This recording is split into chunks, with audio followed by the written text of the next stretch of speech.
स्वागत है आप सभी का tech study IT YouTube channel पर। डीआरडीओ टेक्नीशियन एक एग्जामिनेशन चल रहे थे जो कि ऑलमोस्ट खत्म भी हो गए। 11 जनवरी को लास्ट सभी के एग्ज़ाम हो गए। बस एक जो एग्जामिनेशन कैंसिल हुआ था एक शिफ्ट का, वो आपका 22 जनवरी को होने वाला है। इसके बाद आप सभी के होंगे स्किल टेस्ट या ट्रेड टेस्ट, जो भी टायर 1 के एग्जामिनेशन को क्वालिफाई करेंगे उनका।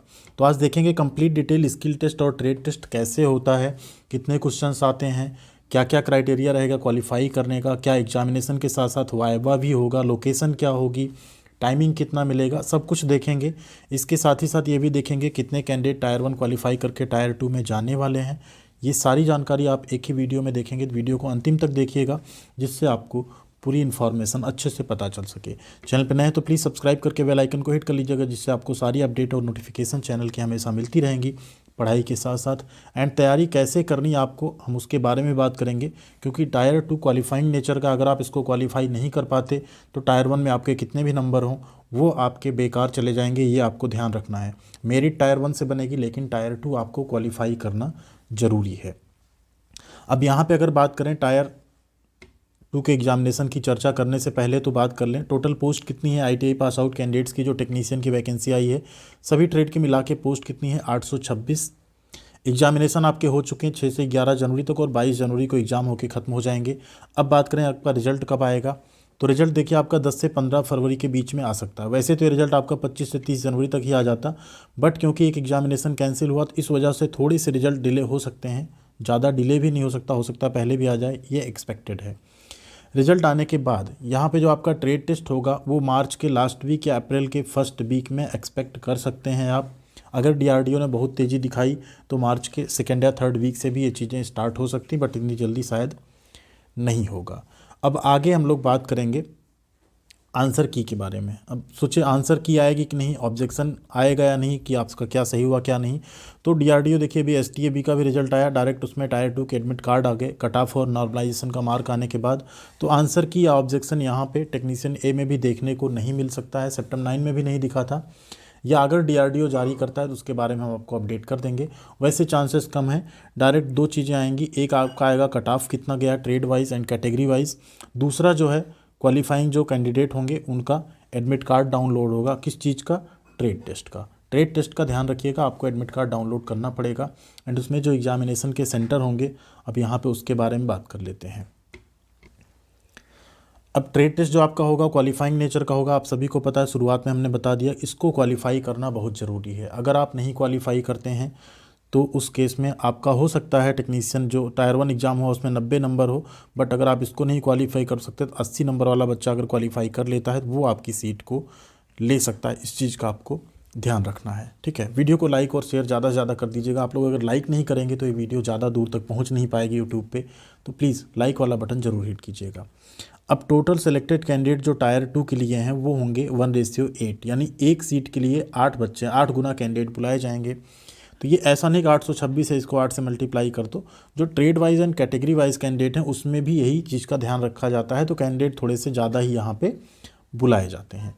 एग्जामिनेशन सेंटर इसमें चूज करने का ऑप्शन नहीं होगा, या ऑर्गेनाइजेशन जो है आपके ट्रेड वाइज डिसाइड करेगा किस ट्रेड का हमको ट्रेड टेस्ट कहाँ पर करवाना है। इनकी बहुत सारी ट्रेनिंग फैसिलिटीज़ एंड यूनिट होती, जहाँ पे सभी तरह की ट्रेनिंग के साथ साथ डेमो यूनिट्स और सब कुछ होता है, जिसमें आप बहुत अच्छे तरीके से ट्रेड टेस्ट जाकर दे सकेंगे। और ये कोई इधर उधर का ट्रेड टेस्ट नहीं होगा, बहुत अच्छे तरीके का ट्रेड टेस्ट जो है होने वाला है। तो यहाँ पे हम आपको अगर दिखा दें कि आपका एडमिट कार्ड भी इसका आएगा, ध्यान रखिएगा, ठीक है। इस तरह का आपका एक एडमिट कार्ड आएगा टायर 2 एग्जामिनेशन के लिए, इस तरह का टायर 2 ट्रेड टेस्ट। इसमें देखेंगे ये इलेक्ट्रॉनिक मैकेनिक के छात्र थे सेप्टेम्बर 9 में, तो इनका बेंगलोर में हुआ था ट्रेड टेस्ट, और आप देखेंगे शाम को 4 बजे से 5 बजे तक था, टोटल 1 आवर का था, ठीक है। तो इनसे हमारी बात भी हुई है, ऐसे कुछ कैंडिडेट से जो सेप्टेम्बर 9 में सेलेक्ट हुए हैं, एंड उनसे हमने कुछ चीज़ें जो है पूछ कर आप सभी के लिए निकाली हैं यहाँ पर। अब इसमें जो क्वालिफाइंग रहेगा, वैसे तो डीआरडीओ ने कहीं इसे मेंशन नहीं किया है, क्योंकि जो वाइवा या डेमोन्स्ट्रेशन टाइप की चीज़ें होती हैं उसमें जो एग्जामिनर होता है पास में वो डिसाइड करता है कौन क्वालिफाई कर रहा है कौन नहीं कर रहा है इसमें। फिर भी जनरली अनरिजर्व ओबीसी और अदर्स यानी एससी एसटी कैटेगरी के केस में 50%, 40 से 45%, 30 से 35% इस क्राइटेरिया को रखा जाता है कि इतने तक अगर आप उस चीज़ में स्कोर करते हैं या अच्छा करते हैं तो आप इसको क्वालिफाई कर जाएंगे। अब बात करते हैं एग्ज़ाम पैटर्न जो आपका होगा, यानी ट्रेड टेस्ट वाला एग्ज़ाम जो होगा उसका पैटर्न क्या होगा यहाँ पे। अगर आप टायर 2 एग्जामिनेशन के लिए जाते हैं टायर 1 क्वालिफाई करने के बाद, तो आपका जो एग्ज़ाम होगा 1 से 2 घंटे का हो सकता है। ये ट्रेड वाइज डिपेंड करता है, जनरली 1 घंटे का रहता है, बट हो सकता है कुछ ट्रेड में ये 2 आवर्स का भी हो सकता है। वो कैसा पेपर वो प्रिपेयर करते हैं उस तरीके पे डिपेंड करेगा। अब ये पेपर जो होता है, जैसा आप ITI में प्रैक्टिकल एग्जामिनेशन देते हैं, कुछ उस तरह के पेपर रहेंगे, उसी के बेसिस पे आपको एग्जामिनेशन देना है। इसका जब आप एग्ज़ाम देने जाएंगे तो एक चीज़ और ध्यान रखिएगा आप यहाँ पे, अपने साथ आप स्केल, ठीक है, पेंसिल, पेन, ये सारी चीज़ें आप ले जा सकते हैं, क्योंकि इनकी वहाँ आपको ज़रूरत पड़ सकती है। तो इन चीज़ों को भी आप ले जा सकते हैं, मोबाइल फ़ोन भी आप ले जा सकते हैं, मोबाइल फ़ोन वगैरह वहाँ पे जमा हो जाएगा। ऐसा नहीं कि आप खाली यहाँ चले गए ट्रेड टेस्ट देने, तो आपके लिए मुश्किल खड़ी हो सकती है वहाँ पे। अब अगर टोटल क्वेश्चन की बात करें तो कुछ कैंडिडेट से बात हुई तो उन्होंने कहा कि सर 5 से 7 क्वेश्चन तक आए थे। जैसे 7 क्वेश्चन आ गया, बोला गया इनमें से कोई 5 क्वेश्चन का आपको आंसर करना है, ठीक है। या हो सकता है 5 क्वेश्चन आ जाए, कोई 4 या 3 क्वेश्चन का आपको आंसर करना हो। ये ट्रेड वाइज अलग अलग डिपेंड कर सकता है। किसी ट्रेड में 1 क्वेश्चन भी आ सकते हैं, किसी में 2 आ सकते हैं, दोनों करने पड़ सकते हैं। ये DRDO पे डिपेंड करेगा किस तरह का क्वेश्चन बनाता है। सेप्टर 9 में इलेक्ट्रॉनिक मैकेनिक ट्रेड में बात करें, 7 क्वेश्चन आया था, उसमें से 5 क्वेश्चन अटेम्प्ट करने की बात की गई थी, जैसा आप लोग प्रैक्टिकल में करते आए हैं। ITI के प्रैक्टिकल में जनरली सारे क्वेश्चन अटेम्प्ट करने होते हैं। कुछ ट्रेड ऐसे होते हैं उसमें 7 में से कोई 5 या कोई 4 इस तरह से आपको अटेम्प्ट करना होता है। सिलेक्शन आपका टायर 1 के बेसिस पे होगा, लेकिन अगर आप टायर 2 क्वालिफाई करेंगे उसी केस में, अगर आप टायर 2 पे ब्लॉक हो गए तो आप आगे नहीं जाएंगे, आप मेरिट में भले टॉप क्यों ना कर गए हों। तो जो एग्जामिनेशन होगा 1 से 2 घंटे का, इसमें क्या क्या चीज़ें हो सकती हैं आपके साथ। जैसे 1 घंटे का अगर कोई एग्जामिनेशन होगा, कुछ कॉपी लिखनी होगी, कुछ आपको सर्किट डायग्राम बनाने हो सकते हैं, इंजीनियरिंग ड्राइंग के आपके क्वेश्चंस आ सकते हैं। जैसे वेल्डर ट्रेड है, वेल्डिंग जॉइंट्स पूछा जा सकता है। इलेक्ट्रीशियन है, उसमें इलेक्ट्रिकल सर्किट्स आपसे ड्रा कराए जा सकते हैं। इलेक्ट्रॉनिक मैकेनिक हो, उसमें भी सर्किट्स आपसे ड्रा कराए जा सकते हैं। रिले के सर्किट्स हो गए, IC के हो गए, इस तरह से आपसे कुछ सर्किट्स जो हैं वो ड्रा कराए जा सकते हैं। फिटर के केस में आपसे ड्राइंग भी बनवाई जा सकती है, कुछ टूल्स फ्री हैंड बनवाए जा सकते हैं, उनके पार्ट लिखवाए जा सकते हैं आपसे। ये सारी चीज़ें यहाँ पे आपको देखने को मिलेंगी। तो जो पैटर्न होगा आपका, एक होगा डेमोन्स्ट्रेशन एंड दूसरा आपका जैसा वाइवा या इंटरव्यू होता है उसके बेसिक का होगा। अब वाइवा या इंटरव्यू में आपसे डायरेक्ट भी क्वेश्चन पूछे जा सकते हैं। आपसे बहुत सारे टूल्स एक बोर्ड पे लगे होंगे, उनमें से बहुत सारे टूल्स जो होंगे उनमें से एक एक करके आपसे वो जो एग्जामिनर होगा वाइवा लेने के लिए वो आपसे पूछ सकता है कि ये कौन सा टूल है, कौन सा टूल है, इसका क्या प्रयोग होता है। जैसे वर्नियर उन्होंने दिखा दिया, पूछ लिया वर्नियर का लिस्ट काउंट कितना होता है, इससे मेज़र करके दिखाओ, इसकी रीडिंग बताओ कितनी है। इस तरह का आपका यहाँ पे होगा। तो आसान नहीं होने वाला है, काफ़ी कह सकते हैं टफ भी नहीं है, आसान भी नहीं है। लेकिन आसान उनके लिए है जिन्होंने ITI प्रॉपर अपनी पढ़ाई की है और ITI में अच्छे से उन्होंने प्रैक्टिकल किया है। क्योंकि थ्योरी के तो आप क्लासेस करके, ऑनलाइन क्लासेस ज्वाइन करके, बुक से पढ़ के पास कर जाते हो, बट प्रैक्टिकल आपके हाथों में हुनर या प्रैक्टिकल तब आता है जब आप काम किए रहते हो, ठीक है। थ्योरेटिकली स्ट्रांग होना, प्रैक्टिकली स्ट्रांग होना में थोड़ा सा अंतर होता है। तो अभी आपको अगर तैयारी करनी है तो अगर आपका थ्योरी स्ट्रांग है तो आप वाइवा तो आसानी से दे लेंगे, लेकिन अगर किसी टूल का यूज करवाया गया वहाँ पे, किसी चीज़ को ड्राइव मतलब चला के दिखाने के लिए कहा गया, सर्किट जोड़ने के लिए कहा गया, तो उन सब में आपको प्रॉब्लम हो सकती है। तो इसके लिए आप लोग जो आपकी प्रैक्टिकल की बुक होती है उसको कोशिश करिए अच्छे से स्टडी कीजिए। एंड अगर कहीं पे आप जाके, जैसे वेल्डर से हैं, वेल्डिंग की प्रैक्टिस हो गई, इलेक्ट्रीशियन या इलेक्ट्रॉनिक्स से हैं तो किसी शॉप पे या कहीं पे आपकी प्रैक्टिस हो गई कुछ रिले को लेकर, ठीक है, कुछ बोर्ड्स को लेके, ठीक है, IC हो गया, उनके सर्किट्स हो गए, उन सबको बनाने की आपको प्रैक्टिस यहाँ पे करनी पड़ेगी। अदरवाइज़ आपके लिए टायर 2 जो स्किल टेस्ट या ट्रेड टेस्ट है थोड़ी सी मुसीबत खड़ी कर सकता है। तो यहाँ पे देखें, एडमिट कार्ड आपको दिखा चुके थे हम, इस तरह का रहेगा कुछ ऐसा एक बोर्ड होता है। तो हमने यहाँ पे जस्ट एक गूगल से आपके लिए फ़ोटोज़ ली है। इस तरह के बहुत सारे टूल्स रखे हैं।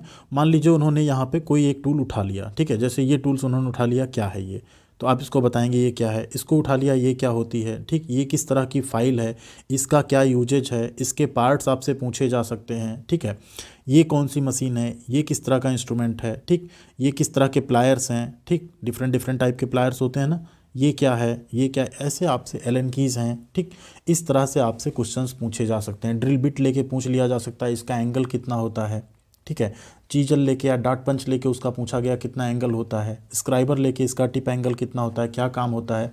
तो ऐसे ऐसे क्वेश्चंस भी बेसिक आपसे वहाँ पुटअप हो सकते हैं। बहुत टफ क्वेश्चन नहीं होंगे, अगर आपने प्रैक्टिकल अच्छे से किया होगा तो आप आसानी से कर पाएंगे। एंड जो सर्किट्स ड्रा करने की आएंगी, ठीक है, कुछ अगर आपसे वहाँ बनाने को आता है, जैसे कोई आपको रिले दे दिया गया, कुछ और चीज़ें दे दी गई, उनको जोड़ने की बारी आती है, तो उन सब चीज़ों को आपको वहाँ पे ड्रा भी करना पड़ेगा पेज पे। इस तरह से आपका यहाँ पे स्किल टेस्ट होने वाला है। इसी तरह जैसे इलेक्ट्रीशियन में आप देखें, इस तरह का एक कंट्रोल पैनल आ गया मोटर जनरेटर सेट का, और आपको इसको ऑपरेट करने के लिए कहा गया। इसमें कुछ करंट, वोल्टेज सब मेज़र करने की बात की गई, तो इन चीज़ों को भी आपको करना पड़ेगा। तो ये ट्रेड वाइज होगा। आप अपनी जो ट्रेड प्रैक्टिकल की बुक है उसमें से जो जो प्रैक्टिकल्स हो सकते हैं उनको अच्छे से देखिए, उन्हें परफॉर्म करने की कोशिश कीजिए, तभी आपका जो स्किल टेस्ट है, ट्रेड टेस्ट है, वो अच्छा जा सकता है। अगर आपके मन में और भी कोई डाउट या कुछ भी है तो उसको प्लीज़ कमेंट सेक्शन में लिखिएगा, हम वहाँ पे आपको क्लियर करने की कोशिश करेंगे। या ट्रेड टेस्ट से पहले हम कोशिश करेंगे बहुत सारी ऐसी वीडियोज़ ले आने की जो कि ट्रेड टेस्ट या स्किल टेस्ट में वैसे सवाल पूछे जाते हैं। तो कमेंट सेक्शन में आप लोग ज़रूर बताइएगा कि आपको ऐसी वीडियोज़ चाहिए या नहीं चाहिए। एंड वीडियो कैसी लगी ज़रूर बताइएगा। प्लीज़ वीडियो को लाइक और शेयर ज़्यादा से ज़्यादा कीजिएगा, जिससे और लोगों तक भी वीडियो पहुंच सके। आपके लाइक और शेयर से ही यूट्यूब पे ये आगे जा सकती है। एंड चैनल पे नए तो प्लीज़ बिना सब्सक्राइब किए मत जाइएगा। उम्मीद करते हैं अब आपको ट्रेड टेस्ट और स्किल टेस्ट की पूरी जानकारी हो पाई होगी, किस तरीके से होगा। तो इसी तरह से बने रहिएगा चैनल पे, आपको सभी तरह की अपडेट और इन्फॉर्मेशन हम हमेशा अलर्ट रखेंगे, हमेशा प्रोवाइड कराते रहेंगे। ख्याल रखिएगा अपना, अच्छे से मेहनत करते रहिएगा। मिलते हैं अगली अपडेट के साथ अगले वीडियो में। Thank you very much.